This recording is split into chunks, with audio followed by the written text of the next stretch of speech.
তৃণমূল করে মমতা বন্দ্যোপাধ্যায়কে ভালোবেসে অথবা রোজগার করার জন্য। আর যখন রোজগার করার জন্য তৃণমূল করার মানুষদের সংখ্যাটা যত বেড়েছে তত দুর্নীতি বেড়েছে। তারা বুঝতে পেরেছে তাদের জয়টা অবৈধ ভোটারদের ভোটে, অবৈধ ভোটারদের নাম ভোটার লিস্ট থেকে সরে গেলে তৃণমূল ধুয়ে মুছে সাফ হয়ে যেতে পারে, এই আশঙ্কা তাদের তারা করছে। আর এই অবৈধ ভোটারের উপর নির্ভরতা, বারবার বলছি, মমতাকে দুর্নীতির জন্য তিনি জনসমর্থন হারিয়েছেন, হিন্দুদের মধ্যেও হারিয়েছেন, মুসলমানদের মধ্যেও হারিয়েছেন। যখন চাকরি চুরি হয়, যখন রান্নার চাল চুরি হয়, তখন হিন্দুরাও অ্যাফেক্টেড হয়, মুসলমানরাও অ্যাফেক্টেড হয়, সমস্ত শ্রেণীর। আজকে দেখুন ওখানে মালদায় একজন নেত্রী, তিনি কংগ্রেসে আবার ফিরে গেলেন। যদি মুসলমানদের মধ্যে জনসমর্থন থাকতো তিনি ফিরে, মৌসম বেনজির নূর ফিরে যেতেন।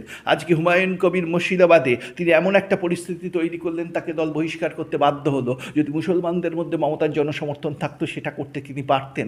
আজকে যারা প্রতিবাদে রাস্তা ব্লক করেছে, অবরোধ করেছে, তারা তৃণমূলের বিরুদ্ধেও স্লোগান তুলেছে, তৃণমূলের বিরুদ্ধেও প্রতিবাদ করেছে।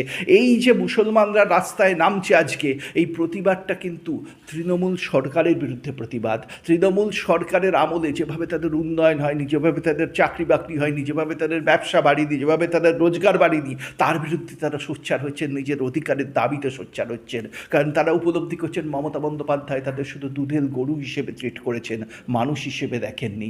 যে মুখ্যমন্ত্রী একটি সম্প্রদায়ের মানুষকে বলেন ওরা দুধেল গরু, ওরা লাথি মারলেও সেটা সহ্য করতে হবে, তারা কতটা অসম্মান একটা সম্প্রদায়ের মানুষের জন্য সেটা তারা আজ উপলব্ধি করছেন। তাই হিন্দু মুসলমান ঐক্যবদ্ধভাবে একই বৃন্তে দুটি কুসুম হিন্দু মুসলমান রুখে দাঁড়িয়েছেন এই মমতার দুষ্কৃতি রাজের বিরুদ্ধে। এই দুষ্কৃতি রাজের বিরুদ্ধে হিন্দু মুসলমানের ঐক্যবদ্ধভাবে রুখে দাঁড়ানো দেখেই ভয় পেয়ে গেছে তৃণমূলের দুষ্কৃতীরা। কারণ তারা তৃণমূল করে রোজগার করার, তৃণমূল দলটা কোনো মতাদর্শের জন্য মানুষ করে না। বিজেপি করে হিন্দুত্বের মতাদর্শের জন্য, সিপিএম করে কমিউনিজমের মতাদর্শের জন্য, কংগ্রেস করে গান্ধীবাদী বা নেহেরুবাদী মতাদর্শের জন্য। তৃণমূলের কোনো মতাদর্শ নেই।